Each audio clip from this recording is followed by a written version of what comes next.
going to do right now is just kind of a test. It's beautiful kale. So I want you to check this out. It's very crisp, and this is so fresh. Of course, living here in California, near the Pajaro Valley, makes it very easy to find beautiful, beautiful organic produce that is very inexpensive. We got this at the Staff of Life in Santa Cruz, which is a wonderful organic place. So now, there's a lot of ways of taking off the stem. I'm trying to remove the stem. I know some people like the stem. They think that it's full of nutrients, etc. But for me, it's a little too much fiber, so I like to physically touch it. Now, you could use a knife, of course, always. But for me, there's just something kind of tactile about it. I get a good feeling from it. So in some ways, it begins to nourish me even before I cook it and eat it. And I don't know, there's something about it that makes me happy. That makes me feel connected to the earth. This stuff is so good for you. You can just imagine it being a little bit of a brush in your insides. Woo, woo. Maybe that's too much of a picture for you, but at any rate, you can see that it makes a nice little clump here. Now I'm just going to, with my big, broad chef-mate knife, just going to cut it up a little bit. By the time it gets all nicely down and done here, I'm going to put it right into my big high pan where I've got in here some beautiful stuff here. Check it out.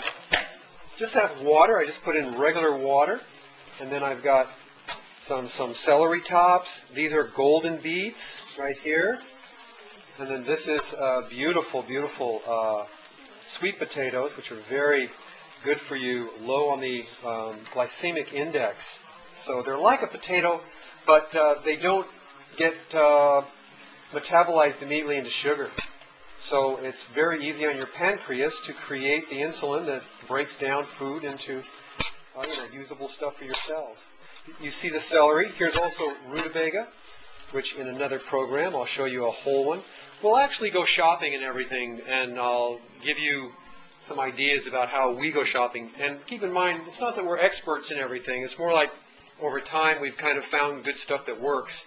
And then as we get more input from you, from the internet and from all of our friends around the world, we'll kind of pass that on to you as well. Okay. Also, here's some bell peppers, some beautiful green bell peppers, and then we have a nice yellow onion in there too. So this is just kind of steaming. I'm going to put it on low heat on here. By the way, this kitchen, someday I'm going to show you this beautiful kitchen that we have here to work in. All of this was done by Kale Glitch, fabulous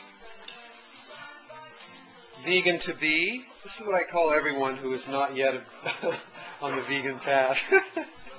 Vegan to be. I usually don't call them that to their face because they might not want to cop to that. But I guess my goal with all of this, as we get started in this, is just to introduce everyone to the potential for living a compassionate lifestyle and living it well.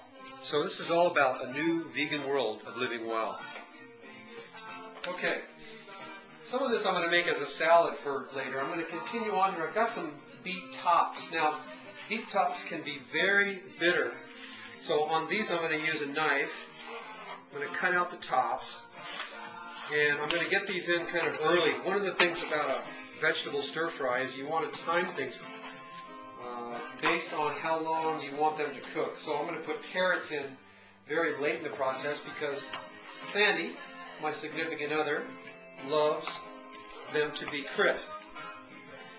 And in terms of cooking time, I think that can be variable. I don't think there's one best cooking time. Sometimes I like to have things a little bit more cooked, and sometimes I like them a little bit al dente. And you need to have a nice variation, I think. So On this, we'll just see how this turns out. Each time it might turn out slightly different. But, okay, now these are collards. Beautiful, beautiful collards. And collards are something that, interestingly enough,